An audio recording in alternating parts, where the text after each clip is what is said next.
चलो फिर सार्थक पहल बदलाव हमसे है। मैं पुनः एक बार आप लोगों का स्वागत है और हम पढ़ रहे हैं राष्ट्रीय आंदोलन। क्रिप्स मिशन पढ़ लिया 1942। देखो हिस्ट्री को पढ़ना है तो थोड़ा सा एक घटनाओं को जोड़ते चलना पड़ेगा। कल आपने क्वेश्चन पूछा था राजगोपालाचारी फार्मूला, है ना? तो यहीं की एक घटना है, उसको भी पढ़ना जरूरी है। राजगोपालाचारी फार्मूला। तो उसके लिए हम देखते हैं द्वितीय विश्व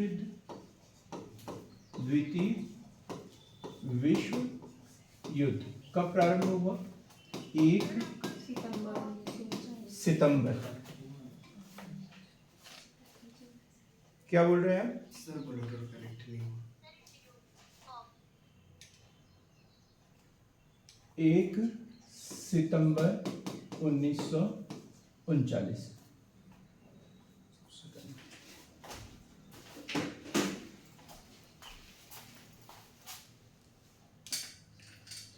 तुम्हारे से कनेक्ट करो, उसको नहीं दो ना।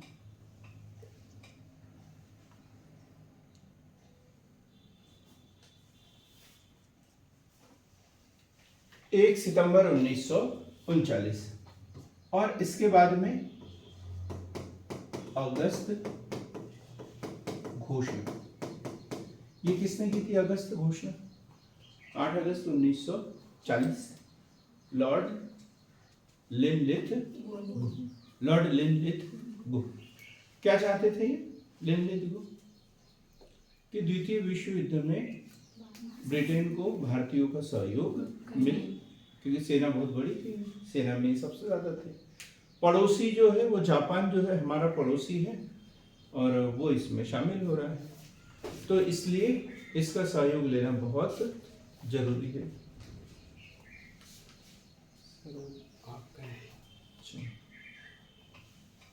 तो अगस्त घोषणा 8 अगस्त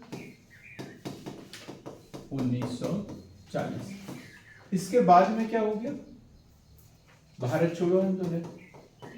भारत छोड़ो आंदोलन कब? 8-9 अगस्त 1942। इसके बीच में क्रिप्स मिशन। क्या है? क्रिप्स मिशन, और ये भी 1942। क्रिप्स मिशन सही घटनाक्रम है एकदम। और फिर तो उसको बना लो, नहीं हो रहा।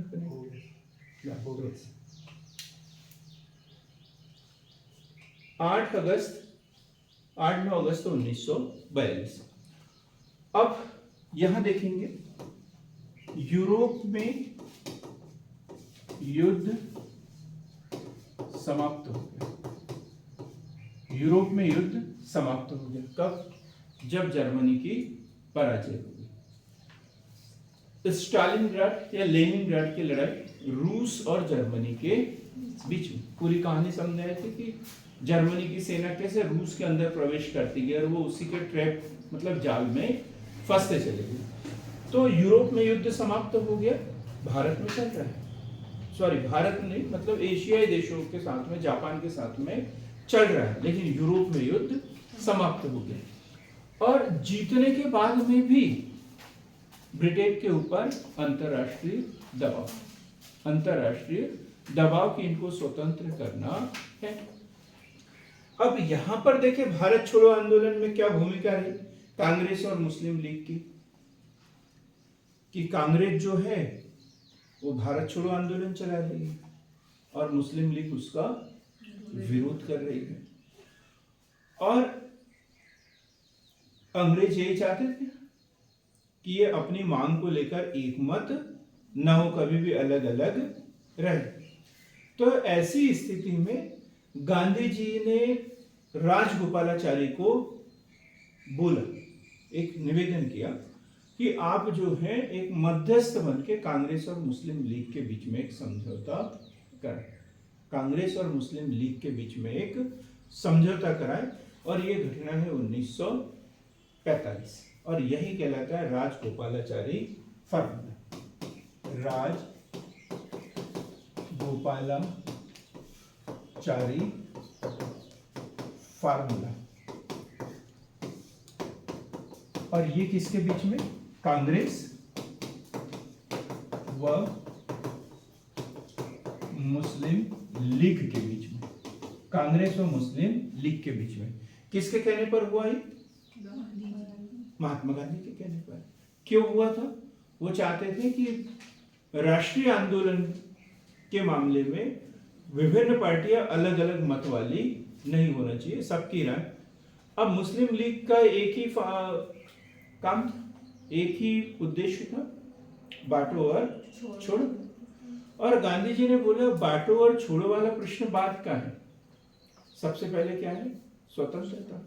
ये लोग जाएंगे तब तो हम बांटेंगे, जाएंगे ही नहीं तो बांटेंगे कैसे? भाई वो बात की बात है, जो भी होगा उसको हम निपट लेंगे, वो हमारा आंतरिक मामला है। लेकिन उससे पहले हमें क्या जरूरत है? स्वतंत्रता की। तो भाई स्वतंत्रता के मुद्दे पर तो हमें एक मत होना चाहिए। तो इसके लिए उन्होंने ये मांग की। और क्या बोलते हैं, इनके फार्मूले की 2-3 बातें बड़ी महत्वपूर्ण थी।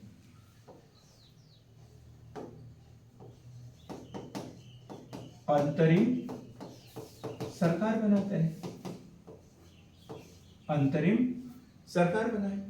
राजगोपालाचारी ने बोला हम स्वतंत्रता प्राप्त करें, स्वतंत्रता के लिए संघर्ष करें, और सबसे महत्वपूर्ण काम क्या होगा? हमारा अंतरिम सरकार। अंतरिम सरकार के बाद में अंतरिम सरकार का काम क्या होगा?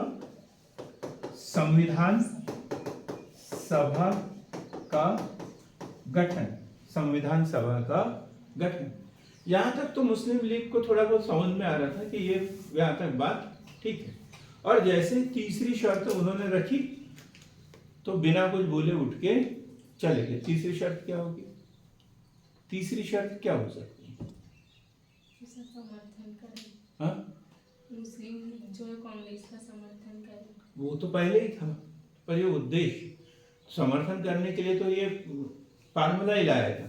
तो ये था कि मुस्लिम बहुल प्रांत, मुस्लिम बहुल प्रांत, मुस्लिम बहुल प्रांत कौन कौन से थे?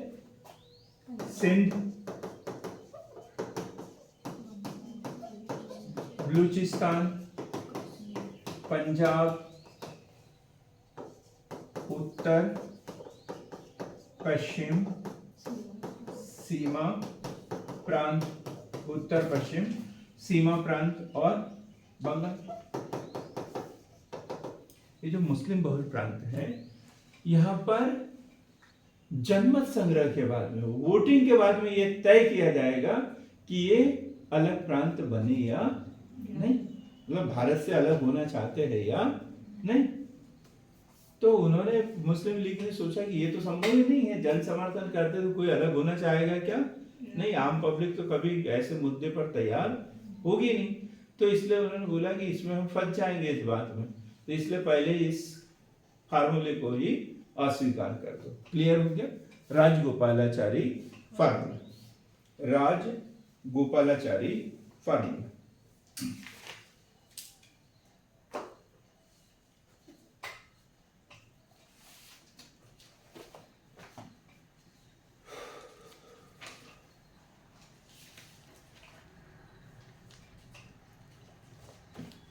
राजगोपालाचारी फार्मूला। अब इसके बाद हमने पढ़ा वेवल योजना, पढ़ लिया, इसको नहीं पढ़ना हमें। वेवल योजना 1945, और इसके बाद में क्या है? शिमला सम्मेलन, ये भी 1945। वेवल योजना 1945, शिमला सम्मेलन 1945। थोड़ा सा वेवल के बारे में समझ लेते हैं। लॉर्ड वेवल 1943 में भारत के वायसराय बनकर आए थे, 1943 में। अब क्या है, और उस समय 1943 में ब्रिटेन के प्रधानमंत्री कौन थे? चर्चिल। और चर्चिल किस पार्टी के? कंजर्वेटिव पार्टी के थे। भारत को वो स्वतंत्रता देने के कतई पक्ष में नहीं थे। तो ऐसे ही लोगों को भारत में भेजते थे जो प्रशासन करने के उद्देश्य से आए, जो शासन करने के उद्देश्य से आए हो, न कि यहाँ की समस्याओं का समाधान करने के लिए। तो वेवर भी उसी तरीके के जब से आए 1945 तक उन्होंने कुछ नहीं किया, जैसा हो रहा है घटनाक्रम को वो देखते रहे, अपना काम करते रहे, उनको ज्यादा कोई इन मामलों से लेना देना ही नहीं था। लेकिन 1945 में वो ब्रिटेन में चुनाव, और चुनाव में दो प्रत्याशी थे, एक लेबर पार्टी के नेता क्लीमेंट एटली, ये भारत आ चुके थे, कब आए थे? 1945। बिना सोचे समझे बोला आपने, देखो पूजा और सोच समझ के बोले। ऑनलाइन वाले बताए जरा कब आए थे ये क्लीमेंट एटली, मैंने अच्छे से नोट भी कराए थे, दो लोगों के नाम नोट कराए थे उसमें। ऑनलाइन वाले हम क्या बोलेंगे, क्या ना हम तो भंडारा खाने के लिए आए हैं। हाँ नहीं, हाँ के दौरान नहीं, तो 1927 साइमन कमीशन, 7 सदस्य थे, देखो कॉपी में, उसमें एक सदस्य लिखा है हमने लेबर पार्टी के, और वो थे क्लीमेंट एटली। साइमन कमीशन देखो, यकीन नहीं हो तो एक बार पेज पलट के देख लो है या नहीं, मेरा भी कंफ्यूजन दूर हो जाएगा, पढ़े लिखे लोग हैं आप लोग। लिखा है हाँ या ना, कुछ तो बोलो, लिखा है ना, ठीक है। तो क्लीमेंट एटली कब आए थे? 1928 में। जब 1927 में साइमन कमीशन का गठन किया तो 1928 में भारत आए थे, और उस समय में चुनाव वाला माहौल था वहां पर, है तो, और ऐसा लग रहा था कि सरकार बदल सकते, तो इसलिए उनको भेजा था। अब अभी भी यही था।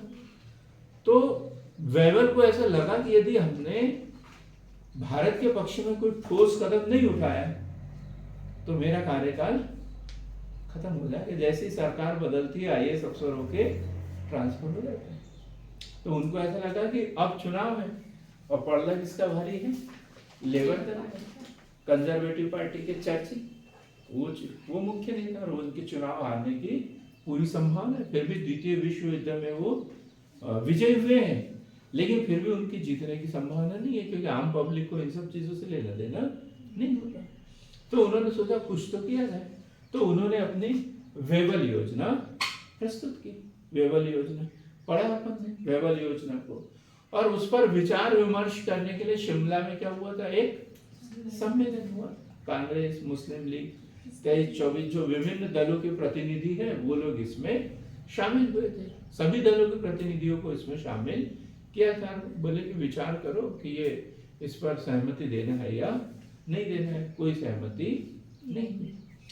राजगोपालाचारी फार्मूला एक ऐसा था जिसमें आंशिक रूप से मुस्लिम लीग की पृथक पाकिस्तान की मांग को स्वीकार कर लिया। पहली बार ऐसा हुआ था। ये क्वेश्चन बन सकता है, क्योंकि उनको बोला ना जन समर्थन करेंगे, वोटिंग करेंगे, और यदि वोटिंग में ये बात सामने आ गई कि ये पब्लिक चाहती है अलग रहना तो हम अलग कर देंगे, ये उन्होंने स्वीकार कर लिया। क्लियर हो गई यहाँ तक बात। उसके बाद में वेबल योजना, और वेबल योजना के बाद में क्या, वेबल योजना के बाद में शिमला सम्मेलन। शिमला सम्मेलन के बाद में शाही नौसेना विद्रोह पड़ा था 1946 में। 1946 देखो ये घटनाक्रम एक तरफ से हमारे पास में एक पेज पे तो ये घटनाक्रम में लिखा हुआ होना चाहिए, और इसी में फंस जाते हैं हम लोग। शाही नौसेना विद्रोह 1946 कब हुआ था? 18 फरवरी 1946 को, 18 फरवरी 1946 को।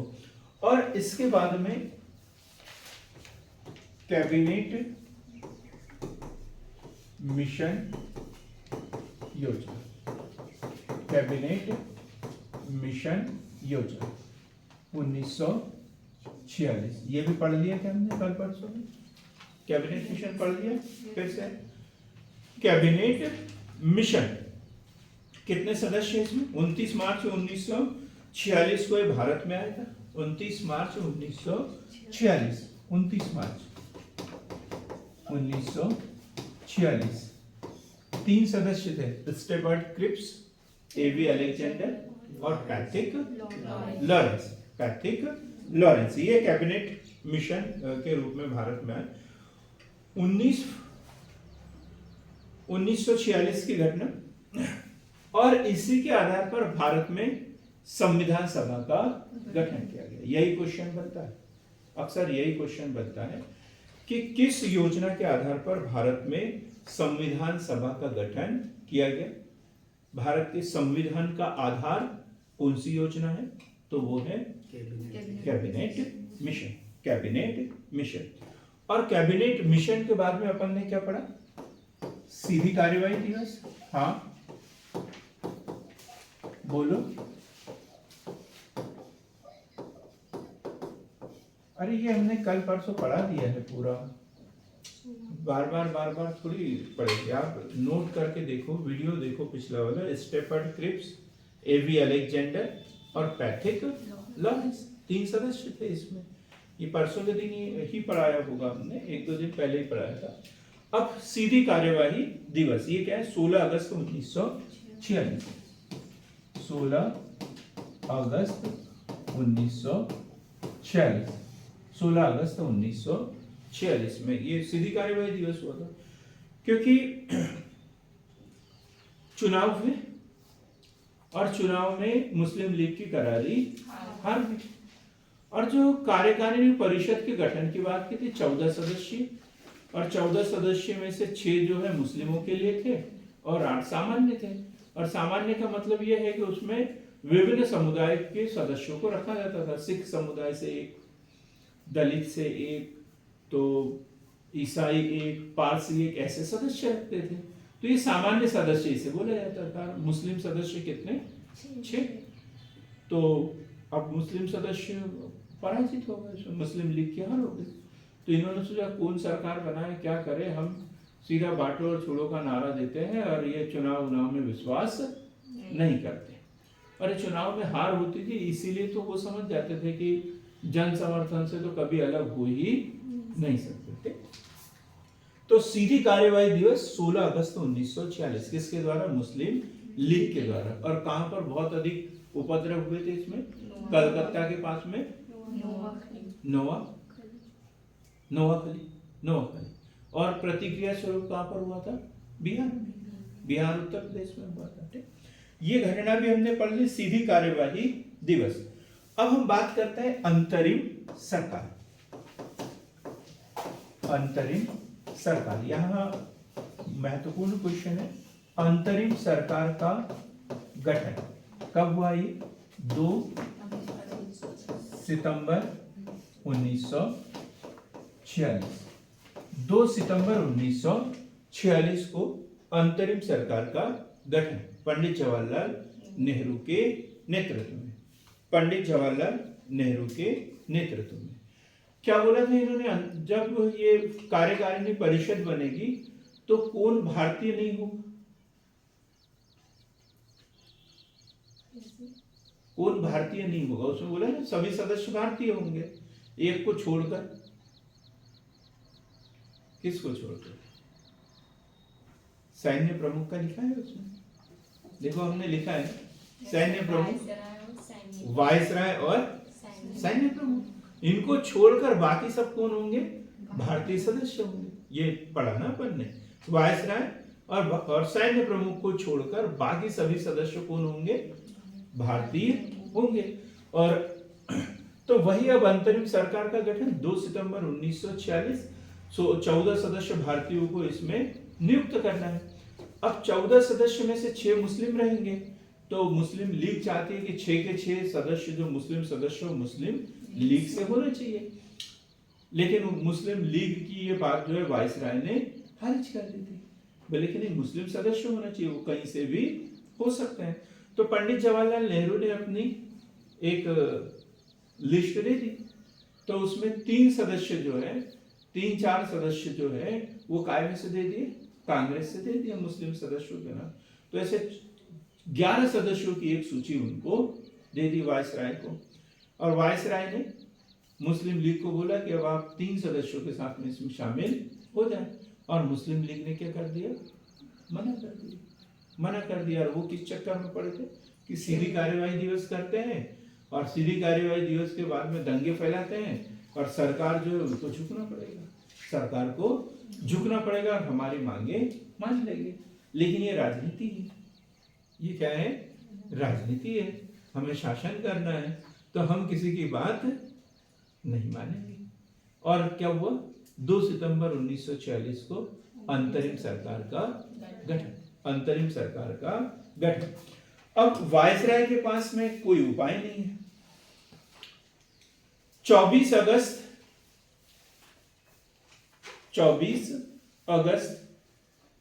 1946 को पंडित जवाहरलाल नेहरू ने अंतिम सरकार की घोषणा की।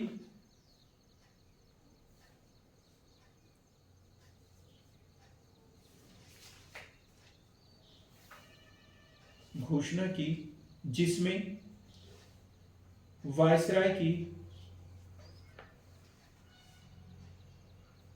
कार्यकारी परिषद के अध्यक्ष पंडित जवाहरलाल नेहरू, सॉरी, कार्यकारी परिषद के अध्यक्ष कौन होंगे, अध्यक्ष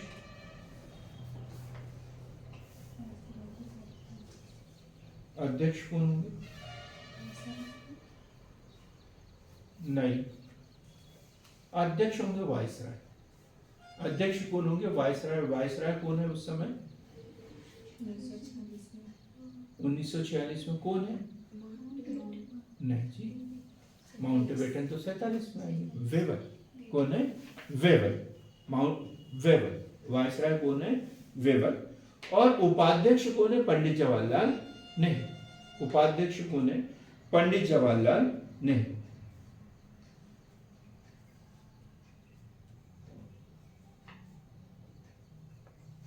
दो सितंबर 1946 को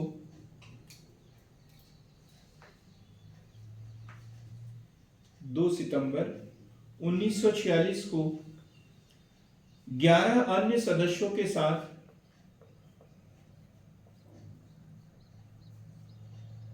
अपने पद की शपथ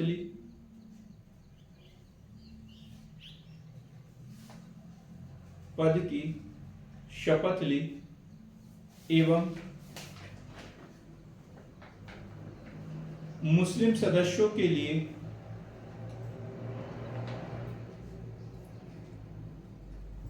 इसमें शामिल होने का द्वार खुला रखा, क्योंकि मुस्लिम लीग इसमें शामिल नहीं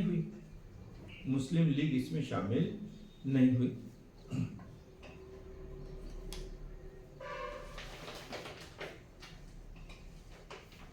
लेकिन ये रास्ता रखा कि आप जब भी चाहें तब इसमें शामिल हो सकते हैं, जब चाहे तब इसमें शामिल हो सकते हैं। 26 अक्टूबर 1946 को 26 अक्टूबर 1946 को लॉर्ड वेवल के सुझाव पर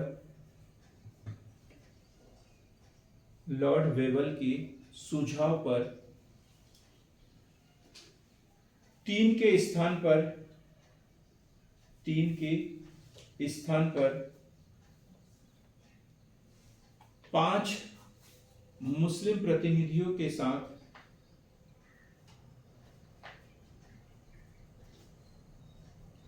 मुस्लिम लीग इसमें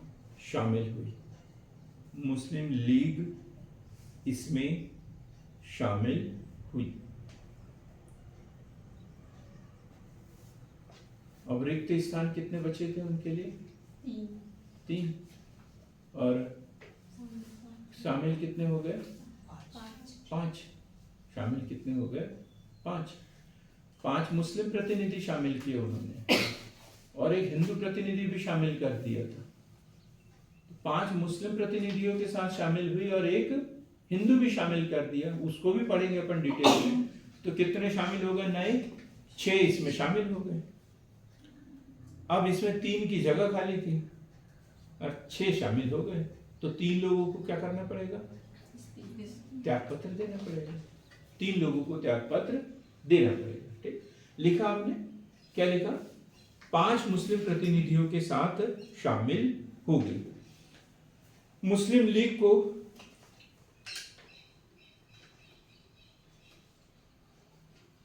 तीन और प्रतिनिधित्व देने के लिए कांग्रेस के 3 सदस्यों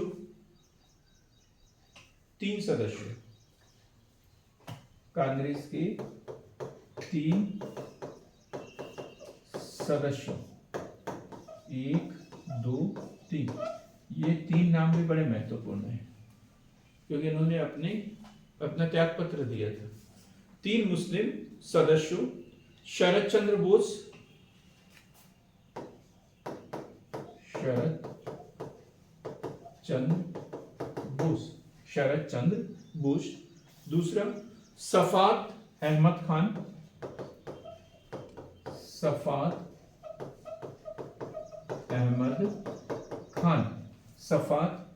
खान और सैयद अहमद जहीद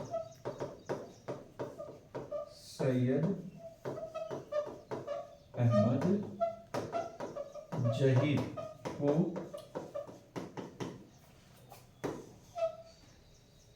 त्याग पत्र देना पड़ा। इनको त्याग पत्र देना पड़ा। अब फिर से अपन देखते हैं, तो 11 कितने कार्यकारिणी में कितने सदस्य होना चाहिए? 14। और ये कितने सदस्यों के साथ शामिल होगी? 11। अब बचे कितने? अब इसमें एक और सदस्य थे +1 में कौन थे? उपाध्यक्ष पंडित जवाहरलाल नेहरू और 11 अन्य सदस्यों के साथ, ये क्लियर हुआ, 11 अन्य सदस्यों के साथ में शामिल हुए थे। ठीक, तो मुस्लिम सदस्यों के लिए मात्र 2 स्थान शेष थे। मुस्लिम लीग के लिए कितने शेष थे? 2। अब इन्होंने बोला मुस्लिम लीग को तुम अपने 5 सदस्यों के साथ में शामिल हो जाओ। तो 5 सदस्यों के साथ शामिल होने के लिए इनको 3 को क्या करना पड़ा? त्याग पत्र देना पड़ा। तो इसमें एक हिंदू ने भी त्याग पत्र दिया, गैर मुस्लिम ने त्याग पत्र दिया। तो अब उनको भी बोला कि भाई तुम 5 सदस्यों के साथ में तो शामिल हो रहे हो, लेकिन एक उसमें से हिंदू, मतलब गैर मुस्लिम होना चाहिए, मुस्लिम नहीं होना चाहिए। ठीक, ये क्लियर हो गया। गठन कब हुआ? 2 सितंबर 1946। मुस्लिम लीग उसमें शामिल नहीं हुई, तो वायसराय उस कार्यकारिणी समिति के अध्यक्ष बने, पंडित जवाहरलाल नेहरू उपाध्यक्ष बने और 11 अन्य सदस्यों ने शपथ ले ली। मुस्लिम लीग के लिए 2 स्थान शेष रखे और उनको अंदर शामिल होने का रास्ता खुला रखा। लॉर्ड वेवेल के समझाने पर 26 अक्टूबर 1946 को वो अपने 5 मुस्लिम सदस्यों के साथ में उसमें शामिल हुए और इस कारण 3 सदस्यों को त्याग पत्र देना पड़ा। 3 सदस्यों को त्याग पत्र देना पड़ा। 5 मुस्लिम सदस्य नहीं बोलेंगे, मुस्लिम लीग के सदस्य, 5 जो है मुस्लिम लीग के सदस्यों के साथ में शामिल हुई, तो इसलिए 3 सदस्यों को त्याग पत्र देना पड़ा। शरद चंद्र बोस, सफात अहमद खान और सैयद अहमद जहीद को त्याग पत्र देना पड़ा। अब देखो अंतरिम सरकार, अब इसमें कौन कौन से सदस्य थे, यहां से अक्सर क्वेश्चन उठता है। अंतरिम सरकार, तो नंबर एक, तो नंबर 1 में होंगे अध्यक्ष, और अध्यक्ष कौन होते हैं? वायसराय, ये तो पदेन होंगे। ठीक, ये पदेन होंगे। दूसरा है उपाध्यक्ष,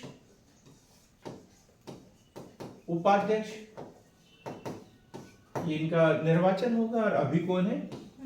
पंडित जवाहरलाल नेहरू, और एक महत्वपूर्ण सदस्य कौन होंगे? कमांडर इन चीफ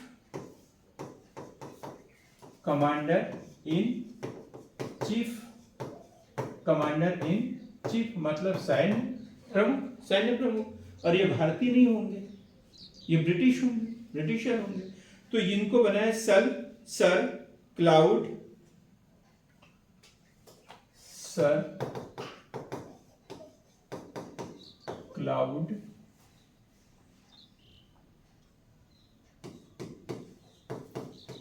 ऑर्चिडलैंड, ये कमांडर इन चीफ बने।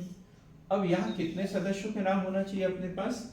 13 सदस्यों के नाम होना चाहिए। और यहां से क्वेश्चन बनता है। तो एक है वल्लभ भाई पटेल, सरदार वल्लभ भाई पटेल। और ये क्या बने हैं? गृह सूचना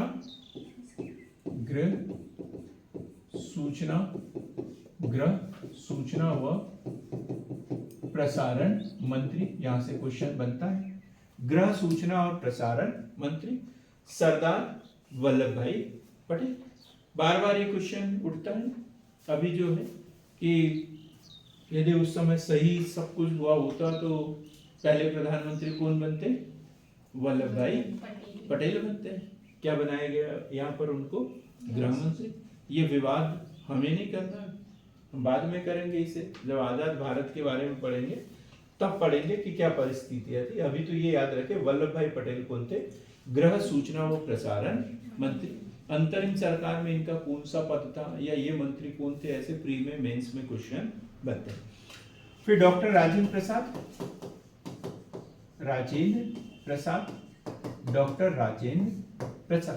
डॉक्टर राजेंद्र प्रसाद कौन से मंत्री थे? नहीं जी, खाद्य एवं कृषि मंत्री। राजेंद्र प्रसाद खाद्य एवं कृषि मंत्री। अब सरदार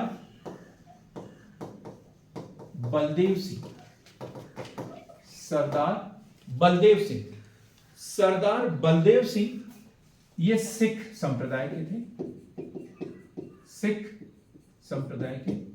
और ये रक्षा मंत्री कौन थे? ये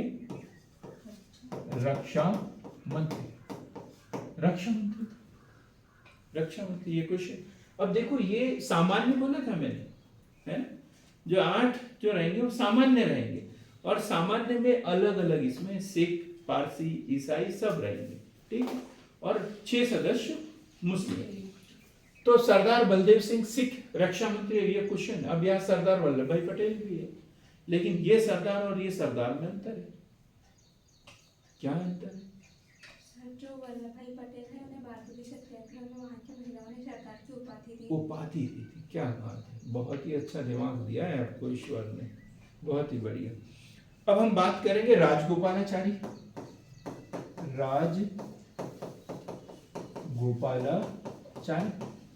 चक्रवर्ती राजगोपालाचारी। ये कौन से मंत्री थे?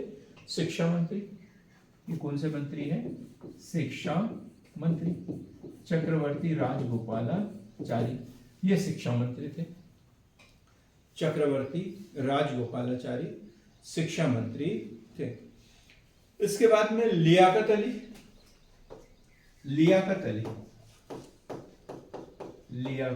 अली ये क्वेश्चन भी पूछा जाता है।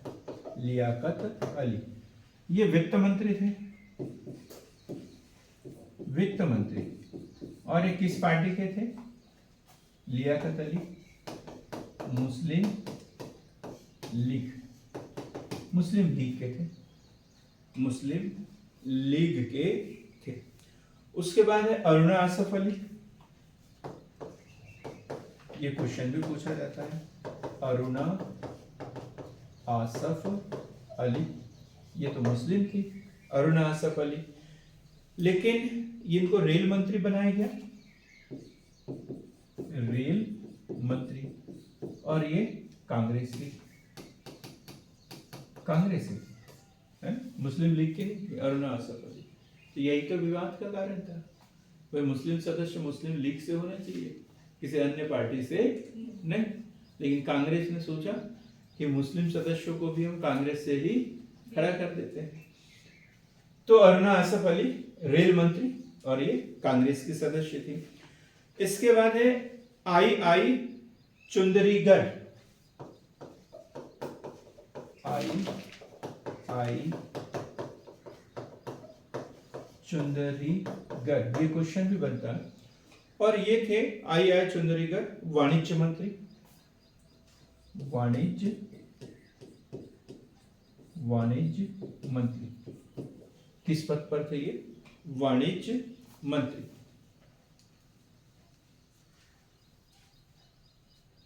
ये मुस्लिम सदस्य और ये मुस्लिम लीग से जो बाद में शामिल इसमें हुए थे। फिर है जगजीवन राम, ये क्वेश्चन भी बार बार बनता है। जगजीवन राम, लंबे समय तक जगजीवन राम, जगजीवन राम। और कौन से मंत्री थे? श्रम मंत्री, श्रम मंत्री, श्रम मंत्री जगजीवन राम। फिर गजनफर अली खान, गजनफर अली खान,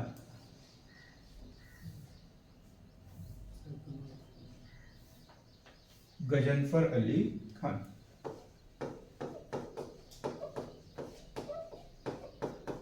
गजनफर अली खान, गजनफर अली खान, इनको बनाया स्वास्थ्य मंत्री। स्वास्थ्य मंत्री, स्वास्थ्य मंत्री गजनफर अली खान, स्वास्थ्य मंत्री। जोगेंद्र नाथ मंडल, जोगेंद्र नाथ मंडल, जोगेंद्र नाथ मंडल। और ये है विधि मंत्री, विधि मंत्री, विधि मंत्री। ऑनलाइन वाला कोई भी समझदार अपने आप को समझता हो तो बताएं किस पार्टी के थे? हिंदू महासभा के, कांग्रेस, किस पार्टी के थे?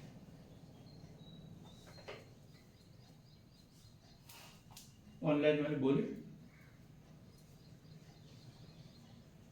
मुस्लिम लीग के सदस्य थे। बताया मैंने कि एक सदस्य काय का होगा? हिंदू होगा और जो मुस्लिम लीग से होगा। क्लियर है तक?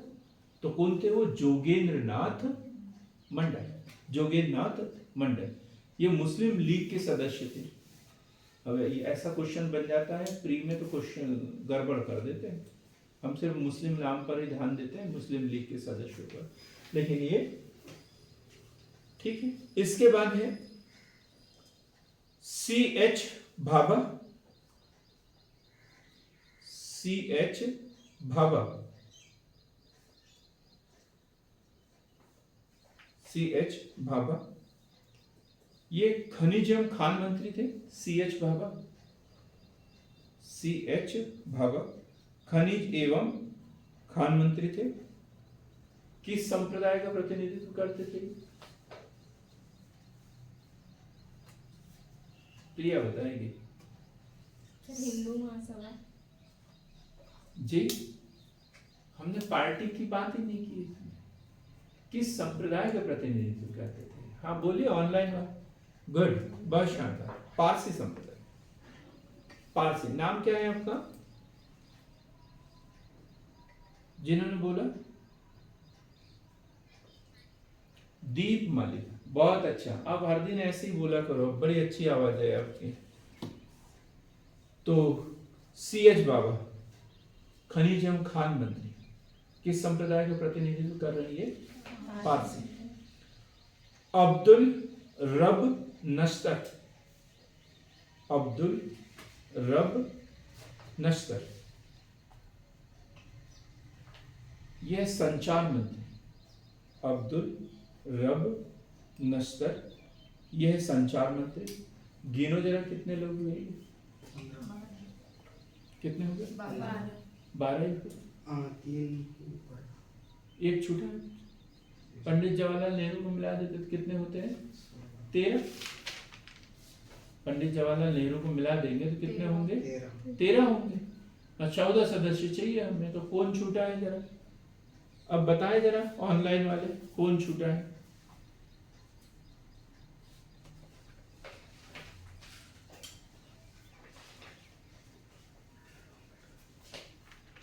नहीं बता पाएंगे, क्योंकि किसी किताब में नहीं लिखा। नहीं बता पाएंगे क्योंकि किसी किताब में नहीं लिखा।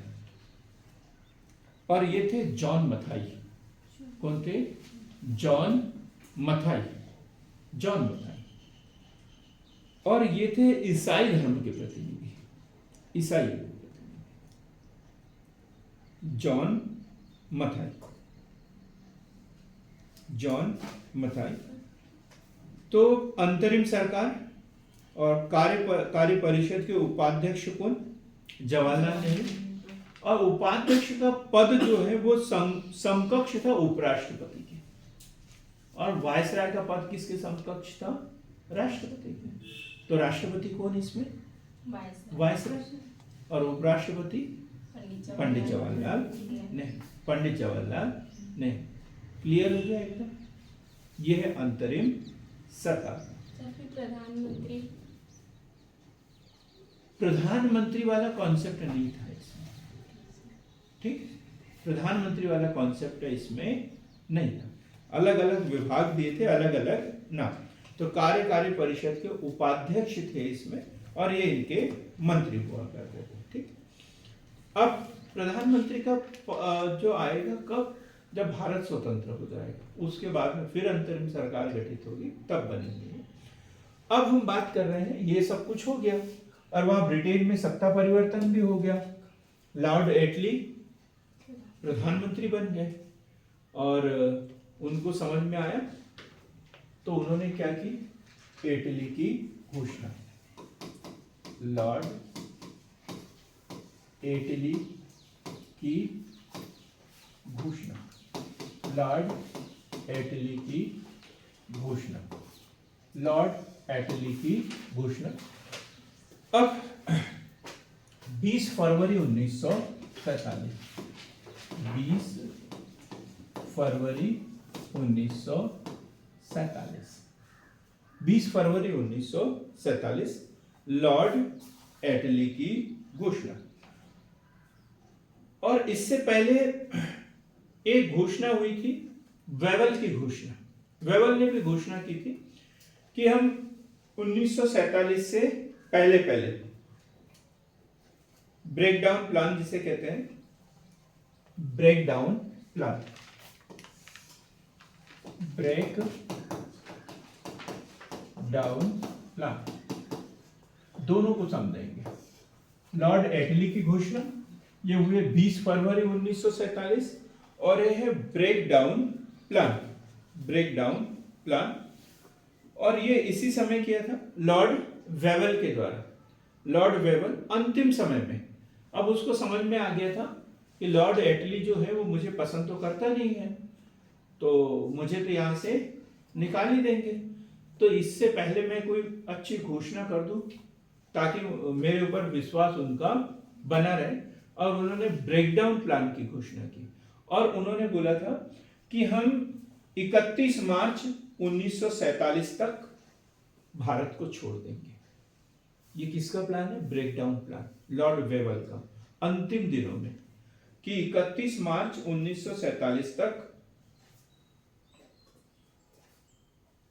अंग्रेज भारत छोड़ देंगे। ये एक सुझाव दिया था उसने, तो इसे बोलते हैं ब्रेक डाउन प्लान।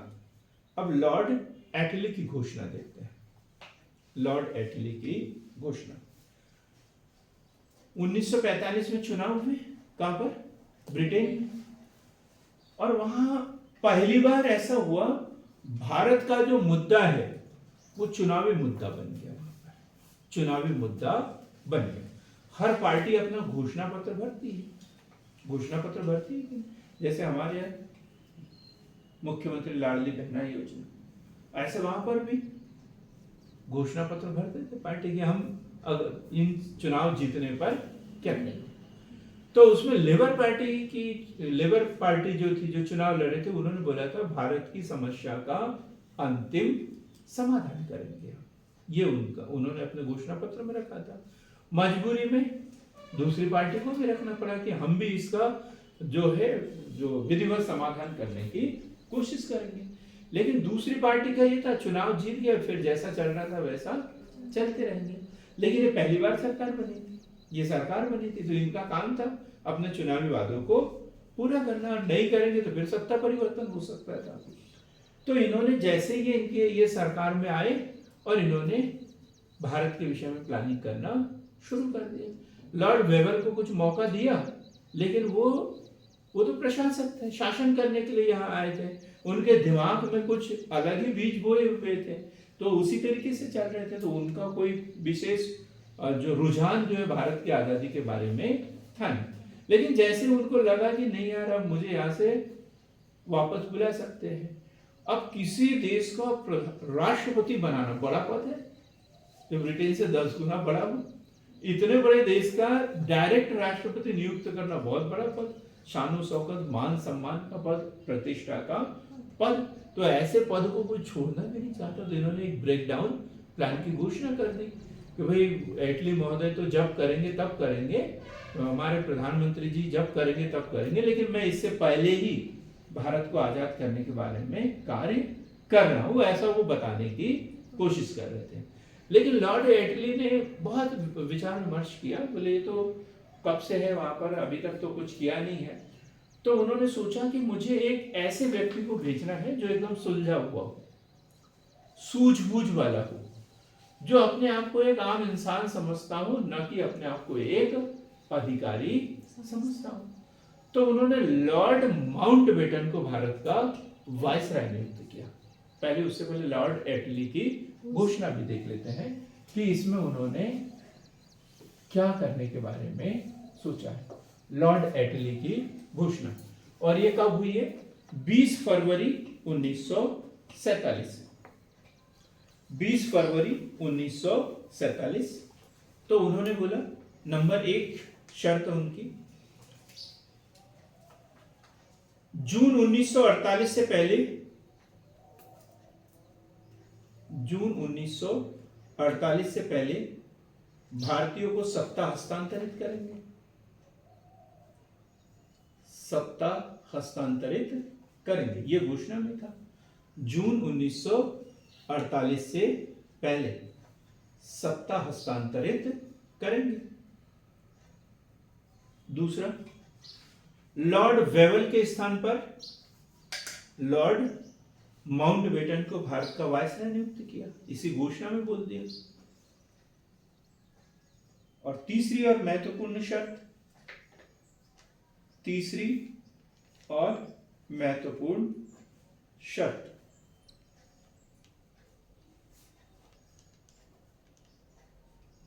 यदि जैसा हमने चाहा वैसा हुआ तो ठीक, ये पहले समझ लो, जैसा हमने चाहा वैसा हुआ तो ठीक, नहीं तो जहां वैसा है वैसी सत्ता हस्तांतरित कर देंगे। जैसा हमने चाहा मतलब अंतरिम सरकार, उत्तरदायी सरकार हम बना देंगे, उनको सत्ता सौंप देंगे, हम वापस आ जाएंगे। मतलब उसमें था कि एक अंतरिम सरकार बनाएंगे, संविधान सभा का गठन करेंगे और उनको सत्ता सौंप देंगे, उनका ये था। लेकिन यदि ये लोग नहीं माने तो फिर जैसा वो चाहेंगे वैसा कर देंगे। अर्थात क्या था? विभाजन, भारत का विभाजन कर देंगे और 2 अलग अलग सरकारें गठित कर देंगे और उनको सत्ता हस्तांतरित कर देंगे। सीधा सा ये था उनका कि वहां जाएंगे, अंतरिम सरकार का गठन करेंगे, उत्तरदायी सरकार जिसे कहें, संविधान सभा का गठन करेंगे और उनको सत्ता सौंप देंगे। और सब कुछ इस हमारे फेवर में नहीं रहा तो जैसा वो चाहते हैं वैसा कर देंगे, इसका मतलब विभाजन। उनको दोनों वो छूट दी गई थी कि वहां जैसी परिस्थिति है वैसा करना है। तो ये क्या चीज है? लॉर्ड एटली की घोषणा। और कब हुई थी ये? 20 फरवरी 1947। 20 फरवरी 1947। अभी तक क्या होता था? अभी तक ये होता था, ये है बॉम्बे है, और यहां पर क्या बना हुआ है? Gateway of India, gateway of India, प्रवेश द्वार जिसे कहते हैं। और इधर से ब्रिटेन से जो है वो जहाज से आते थे भारत में, ब्रिटेन से जहाज से भारत में आते थे। तो जब एक वायसराय यहां से जाता था, जो निवर्तमान जो है वो यहां से जाता था, और यहां से नया वायसराय उसी जहाज में बैठ के वापस आ जाता था। अभी तक यही परंपरा रही थी, अभी तक यही परंपरा रही थी। ये 34वें वायसराय थे। जितने भी गवर्नर, गवर्नर जनरल और वायसराय, उस क्रम में देखें तो माउंटबेटन जो परतंत्र भारत के 34वें वायसराय और स्वतंत्र भारत के पहले गवर्नर जनरल। तो पहला कौन था? क्लाइव, बंगाल का गवर्नर क्लाइव।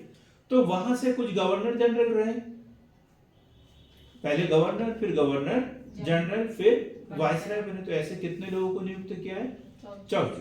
लेकिन 33 लोगों के साथ क्या होता था कि पहले यहां वाले को जिसको हटाया जाता था उसको पहुंचाते थे, और वही जहाज वापस आता था तो जिसकी नए लोगों की नियुक्ति होती थी उसको वहां पर लेके आ जाते थे। क्लियर? लेकिन अभी जब लॉर्ड माउंटबेटन को जब भारत का वायसराय बनाया, तो मैंने पहले ही बताया कैसा व्यक्ति था वो। बहुत ही सुलझा हुआ, सूझबूझ वाला व्यक्ति था, दूरदृष्टि बहुत अच्छी थी उसकी। तो ब्रिटिश सरकार को उन्होंने पहले बोला, भाई मैं चला तो जाता हूं वहां पर, लेकिन मेरी कुछ शर्तें हैं, और काबिल व्यक्ति की शर्तें मानी जाती है, काबिल व्यक्ति की शर्तें मान ली जाती हैं। तो बोले बताओ भाई, हमें तो वहां स्वतंत्रता देना है, क्या चाहते हो आप? तो पहली शर्त तो बोले कि मैं वहां जब काम करूंगा तो मुझे थोड़ा सा स्पेस देना है आप लोगों को। स्पेस देना मतलब फ्री हैंड देना है। ऐसे नहीं कि मेरे कामों में बार बार आप बोलो कि हमसे अनुमति लो, हमसे पूछा क्या, ये वो। भाई मैं जिस काम के लिए जा रहा हूं वो काम मुझे करना है, कैसे करना है ये मेरे ऊपर छोड़ दो। अब आप कैसे करना है मेरे ऊपर छोड़ दो, मैं आपको सूचना देते रहूंगा और अपना काम करते रहूंगा। बोले ठीक है, मान ली। दूसरी कि बोले कि लॉर्ड वेवर वही रहेंगे, मैं जाऊंगा, मैं उनसे विचार विमर्श करूंगा, और उसके बाद में है मैं वापस उसको वापस भेजूंगा। तो ब्रिटिश सरकार बोले यार इसमें तो डबल खर्चा हो जाएगा, डबल खर्चा हो जाएगा। तो सर बोले अपने को हिसाब किताब भी तो करके आना है वहां से। बोले क्या चल रहा है क्या नहीं चल रहा, वहां के लोग क्या बताएंगे, पहले तो मुझे अपने व्यक्ति से पूछना पड़ेगा। तो जब भी हम राय सलाह मशवरा ले तो किससे ले? अपने व्यक्ति से ले।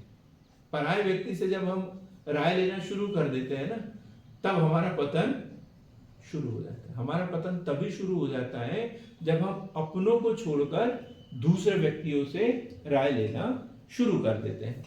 तो उन्होंने बोला कि मुझे उनसे कुछ विचार विमर्श वहां पर करना पड़ेगा। बोले ठीक है।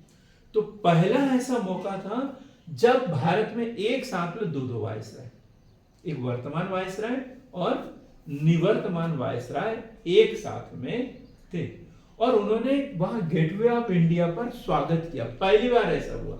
अभी तक भारत के जो प्रतिनिधि होते थे वो नए वायसराय का स्वागत करते थे। गेटवे ऑफ इंडिया इसी के लिए बनाया गया था। ठीक, को जो भी ब्रिटिश प्रतिनिधि भारत में पहुंचे तो सबसे पहले वहीं पर स्वागत हो।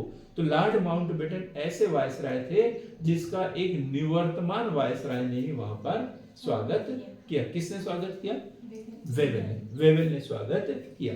और फिर वहां उनकी बैठक हुई, विचार विमर्श हुआ। तो बोले कैसा क्या है, क्या मूल समस्या क्या है? बोले इनकी पागल लोग, वो यही बोलता है, पागल लोग बात को समझते ही नहीं है, बिल्कुल नहीं समझते। क्या करना है क्या नहीं करना है ना एक दूसरे की समझते ना हमारी समझते हैं। आप तो कुछ कर सकते हो तो अपने जो अंग्रेज भाई यहाँ पर बैठे हैं इनको बचा के लेके जा सकते हो तो लेके चले जाओ, नहीं तो यहाँ पर बहुत बड़ी क्रांति होने वाली है। क्योंकि उसके समय में वो नोआखली वाला हो गया था, कलकत्ता वाला, तो कब किसको मार दे इसकी कोई गारंटी नहीं है। बोले पागल लोग है एकदम। तो आप यदि कुछ कर सकते हो तो अपने अंग्रेज भाइयों को यहाँ से बचाने की कोशिश करो, अंग्रेज भाइयों को बचाने की कोशिश करो, इतना बार कर सकते हैं। लेकिन पहले बताया कि लॉर्ड माउंटबेटन एकदम सुलझा हुआ व्यक्ति। उन्होंने जैसे वेवल से चर्चा की वैसे एक एक दल से उसने चर्चा की, वहां पर उनसे विचार विमर्श किया, और उसके बाद में अपनी योजना 23 मार्च 1947 को प्रस्तुत की। कब? 23 मार्च 1947। ये लॉर्ड एटली की घोषणा समझ में आ गया। अब हम माउंटबेटन के विषय में पढ़ लेते हैं।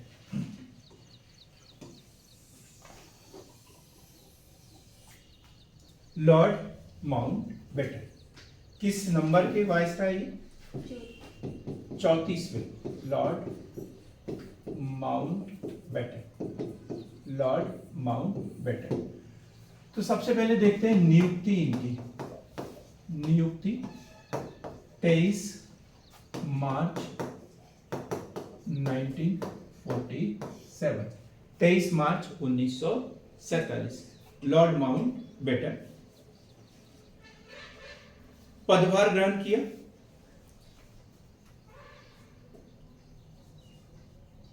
गेटवे ऑफ इंडिया पर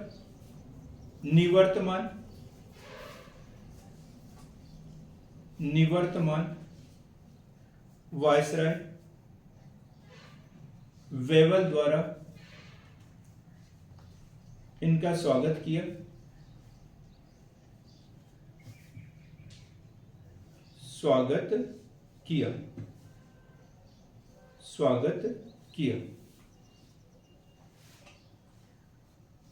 माउंटबेटन ने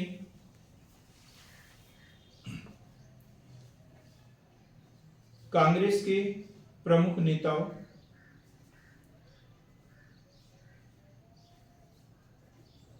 गांधी जी, अब्दुल कलाम आजाद,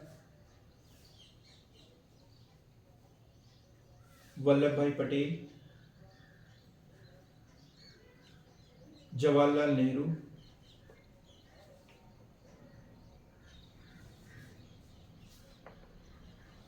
व मुस्लिम लीग के नेताओं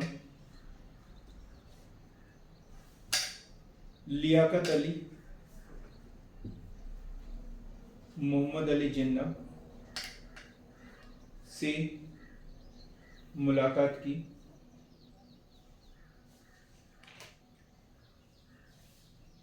वह विचार विमर्श किया।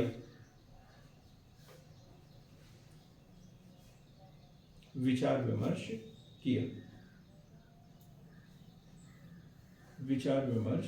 किया। सुलझा हुआ व्यक्ति एकदम। पंडित जवाहरलाल नेहरू इनको देख के बड़े खुश हुए। इनसे जब वार्तालाप की तो बड़े खुश हुए। और पंडित जवाहरलाल नेहरू ने इनके बारे में कहा कि एक तो पहली बार किसी इंसान को भारत का वायसराय नियुक्त किया।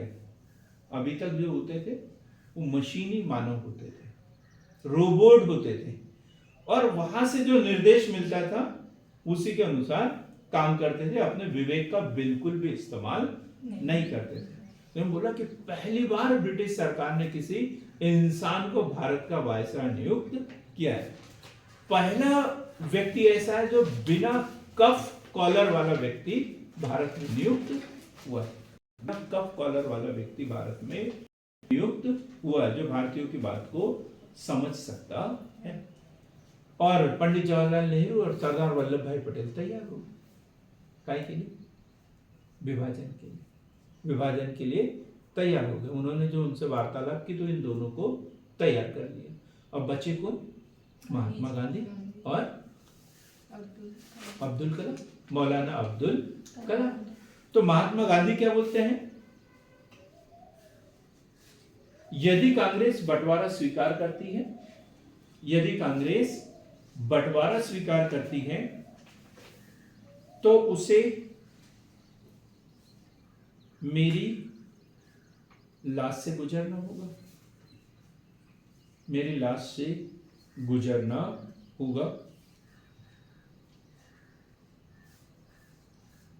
क्लियर है एकदम? और मौलाना अबुल कलाम आजाद क्या कहेंगे? ये कथन बन जाते हैं कभी कभी। अब जो नए तरीके का पेपर बन रहा है तो उसमें ऐसे कथन पूछ लिए जाते हैं। तो मौलाना अबुल कलाम आजाद बोलेंगे कि मैं बंटवारे के खिलाफ रहा हूं और आज भी रहूंगा।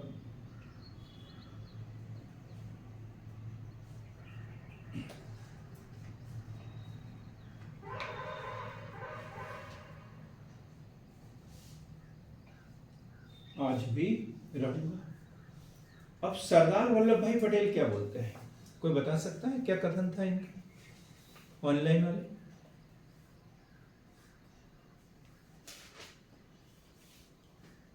सरदार वल्लभ भाई पटेल का कथन भी बड़ा महत्वपूर्ण है।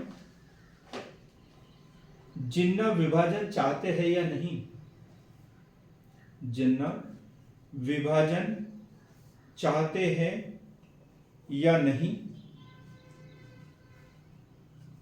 अब हम स्वयं विभाजन चाहते हैं।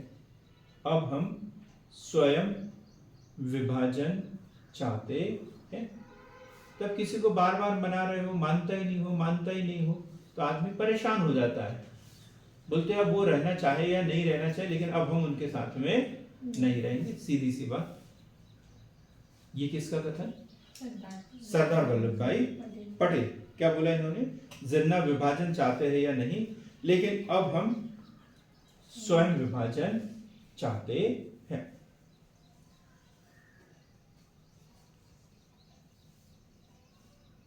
तीन जून 1947 को 3 जून 1947 को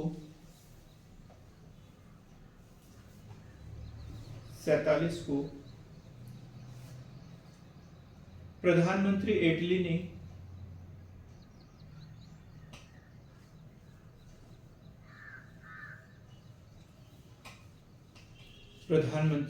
इटली ने हाउस ऑफ कॉमन्स में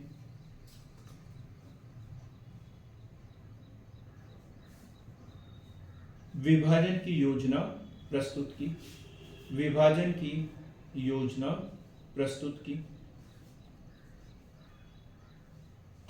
3 जून 1947। स्वीकृति हो गई वहां पे। 10 जून 1947 को 10 जून 1947 को मुस्लिम लीग ने माउंटबेटन योजना को स्वीकार किया। वह 14 जून को कांग्रेस द्वारा भी इसकी पुष्टि कर दी गई। 3 तारीख है इसमें, 3 जून, 10 जून और 14 जून। 3 जून को जो माउंटबेटन योजना, जिस योजना के तहत भारत का विभाजन होना था, ये लॉर्ड एटली द्वारा ब्रिटिश संसद हाउस ऑफ कॉमन्स, जो सदन है उसका, वहां रखी गई। और वही योजना वहां पारित होने के बाद में भारत में मुस्लिम लीग ने इसे 10 जून 1947 को स्वीकार कर लिया। और कांग्रेस द्वारा, इन्होंने भी ज्यादा विलंब नहीं लगाया, थोड़ा बहुत विचार विमर्श किया। गांधी जी और मौलाना अबुल कलाम आजाद इनके विरोध में थे, लेकिन अब उनके पास में विभाजन के अलावा दूसरा कोई रास्ता ही नहीं था। क्योंकि हम चर्चा करने वाले विभाजन की विभीषिका, तो इससे संबंधित घटनाएं भी हम पढ़ेंगे। तो मजबूर हो गए कि अब विभाजन के अलावा दूसरा कोई रास्ता ही नहीं बचा था। तो कांग्रेस ने भी इसे, गांधी जी ने भी इसे स्वीकृति दे दी और 14 जून को इसकी कांग्रेस द्वारा पुष्टि कर दी गई। क्या योजना थी? तो इसके विषय में 2-3 पॉइंट पढ़ेंगे, हम लिखेंगे। माउंटबेटन योजना, 2 अधिराज्य, 2 अधिराज्य,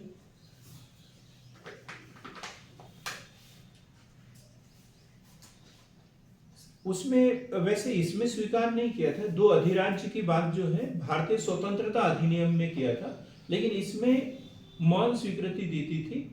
मुस्लिम बहुसंख्यक क्षेत्र यदि चाहे तो चाहे तो अलग अधिराज्य बना सकते हैं।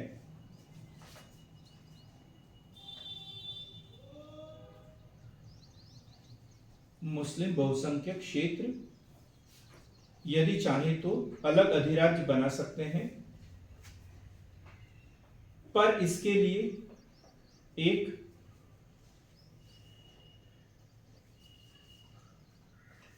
नई संविधान निर्माण सभा बैठेगी।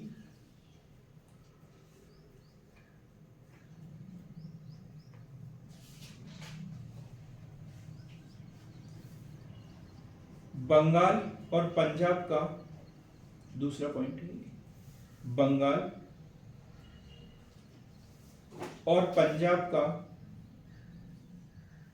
पंजाब की प्रांतीय विधानसभाओं की दो पृथक पृथक भाग होंगे। प्रांतीय विधानसभाओं के दो पृथक पृथक भाग होंगे। सीधी सी बात है। देखो कुछ प्रांत ऐसे हैं जो मुस्लिम बहुल हैं, पहले ही इसमें क्लियर कर दे, मुस्लिम बहुल प्रांत जैसे सिंध है, बलूचिस्तान है, ये मुस्लिम बहुल प्रांत है, तो यहां पर तो अलग उनको करना ही है। लेकिन ये पंजाब और बंगाल दो प्रांत ऐसे हैं जहां पर दोनों आबादी है, मुस्लिम भी है और हिंदू भी है, तो इनका विभाजन करेंगे। और विभाजन किस आधार पर करेंगे?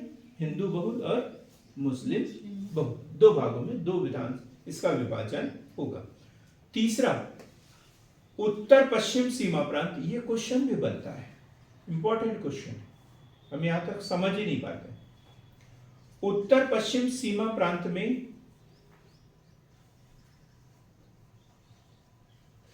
वह आसाम के सिलहट जिले में, अब तो उत्तर समझ में आ गया होगा क्या है यहाँ पर, क्या होगा प्रिया? जनमत संग्रह। उत्तर पश्चिम सीमा प्रांत वह आसाम के सिलहट जिले में जनमत संग्रह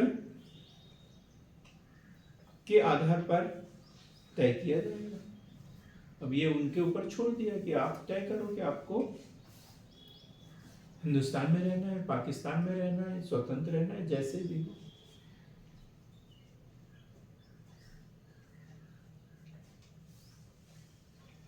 सिंध व बलूचिस्तान के मामले में, अगला पॉइंट, सिंध व बलूचिस्तान के मामले में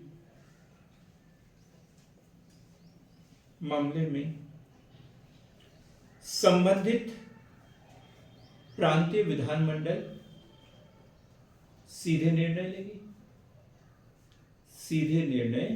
लेगी।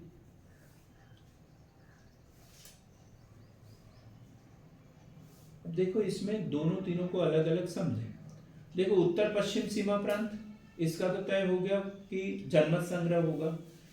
अब ये पूर्ण बहुमत वाले सिंध बलूचिस्तान 90% आबादी का है कि यहाँ पे मुस्लिम की, तो वहां तो किसी से पूछने की जरूरत ही नहीं है, वहां का जो विधानमंडल है वो स्वयं ही निर्णय ले कि उनको क्या करना है। लेकिन मुस्लिम बहुल प्रांत जहां पर मुस्लिम आबादी बहुत ज्यादा है, जैसे जम्मू कश्मीर, जूनागढ़, हैदराबाद, यहाँ पर बहुसंख्यक में मतलब 60% 70% आबादी उनकी है, तो यहां पर क्या करना है ये वो स्वयं निर्णय ले। तो इसके लिए जनमत संग्रह होना है, वो खुद चाहेंगे कि वह उनको अलग करना है या नहीं करना है। अब लास्ट में रजवाड़ों को इस बात का निर्णय लेना होगा कि वो भारत में रहना चाहते हैं या पाकिस्तान में, भारत में रहना चाहते हैं या फिर पाकिस्तान में। रजवाड़े मतलब देसी रियासत, जो उस समय 562 से अधिक छोटी बड़ी रियासतें थी, तो उनको निर्णय लेना था कि वो किस में शामिल होना चाहते हैं। और अपन ने देखा कि इस योजना के ऊपर 10 जून को किसने? मुस्लिम लीग ने, 14 जून को कांग्रेस ने सहमति दे दी, और 15 जून 1947, नीचे लाइन लिखेंगे, 15 जून 1947 को 15 जून 1947 को दिल्ली में हुई सर्वदलीय बैठक में माउंटबेटन योजना की पुष्टि कर दी। पहले मुस्लिम लीग ने अलग स्वीकृति दे दी। माउंटबेटन ने पूछा आप स्वीकृत करते हो? बोले हाँ। कांग्रेस ने अलग स्वीकृति दे दी तो बोला चलो ठीक है, आ जाओ कल फिर। वहां बुलाए और आम सहमति से माउंटबेटन योजना को 15 जून 1947 को दिल्ली में स्वीकृति दे दी। 15 जून 1947। एक और कथन यहां पे लिखेंगे खान अब्दुल गफ्फार खान का। जब ये स्वीकृत कर लिया तब खान अब्दुल गफ्फार खान ये कहां के? पश्चिमोत्तर भारत। सीमांत गांधी भी इसे कहते हैं, गांधीवादी नेता। और गांधी जी को क्या बोलते थे ये लोग? मलंग बाबा। क्या नाम दिया था इन्होंने? मलंग बाबा। तो वही सीमांत गांधी। विभाजन का आक्रोश, मतलब विभाजन से बहुत अधिक दुखी हुए, गुस्सा भी हुए। और फिर इन्होंने एक कथन व्यक्त किया था, कांग्रेस नेतृत्व ने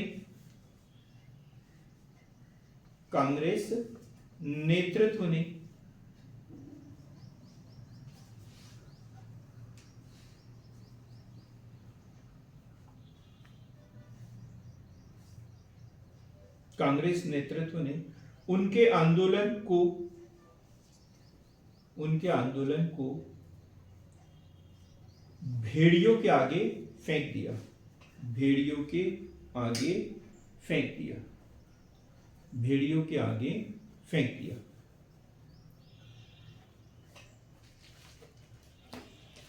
क्यों बोला होगा इन्होंने ऐसा? क्योंकि वो कब से संघर्ष कर रहे थे, है ना? और उनको ऐसा लग रहा था कि हम भारत में ही रहेंगे, लेकिन वो आंदोलन कर रहे हैं। लेकिन उन्होंने उनकी बात न सुनते हुए किसकी बात सुनी? मुस्लिम लीग की बात सुन ली। तो बड़ा दुखी हुए कि हमने इतना सब कुछ किया, इतना संघर्ष किया, लेकिन हमारे बात को अनसुना कर दिया गया। तो उन्होंने बोला कि हमारे इस संघर्ष को, आंदोलन को भेड़ियों के आगे फेंक दिया गया। चलो आज के लिए इतना ही। कल मिलते हैं ऐसी बेहतर क्लास के साथ में। और कल हम पढ़ेंगे भारतीय स्वतंत्रता अधिनियम और विभाजन की विभीषिका।